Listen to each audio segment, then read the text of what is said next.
So we're all familiar with the story of Gideon if we've been raised in church, right? God picks this guy who's the lowest of the lowest of the low, and this army that he makes very, very small, to 300 people, this man and this very small army defeat this gigantic army in this miraculous way. And he's even recognized in the book of Hebrews for having such great faith.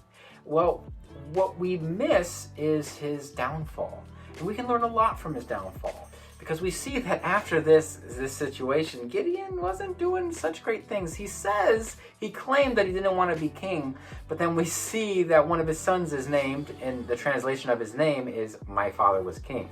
And we see that he says these things about him not wanting to be a ruler and leader, but he gets the people to give him gold, and he has it smelted into an idol, essentially ephod, very similar to how Aaron created a golden idol of an ox, and he has people drawn to him, and then you see him slaughtering and murdering, and really a really terrible downfall for somebody who the Lord had in such a wonderful place. And I believe the answer to how he got there was in his battle cry before that great war that the Lord won for him. And in that battle cry, he says, "For the Lord and for Gideon." And it just reminds me of something very simple. Sometimes we unknowingly or knowingly will elevate ourselves to God's status. And that is a huge no. We don't do anything. Though we might phrase it like that in certain ways, we should know that ultimately it is all God, 100%. There is no gods before him. He says he is God, there is none like him. He is above all, so far above we can't even come close. And when we see these statements, we also see that this is a very similar statement to what Moses said. Moses says when they were in the wilderness, he talks about getting water from a rock because God had previously gotten water from a rock for them, and Moses did something, and through that act, God gave the water. And so the second time they asked for water, Moses comes back and he says, "Shall we give you water?" And it's very simple. And it's crazy because these are very simple, small things, but God does not share his glory with us. That God is a jealous God, and it's for good reason. It's because we as people don't need to be led astray, and he's very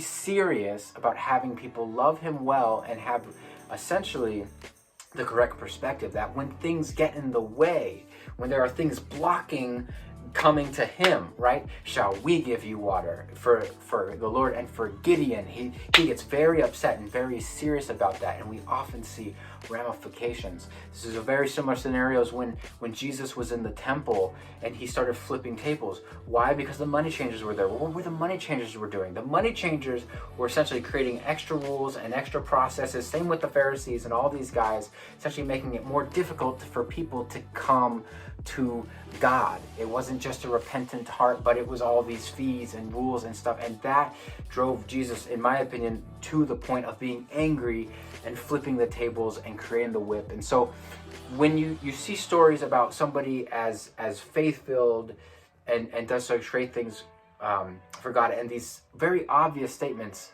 of what we can hear them say, so we understand their thought process, because as a man thinketh, so be it, and as what's in your heart comes out of your mouth, that he says, "For the Lord and for Gideon." So at that moment, he elevated himself with God. And if he elevates himself with God, others would start to elevate him too. It creates this plague throughout the land.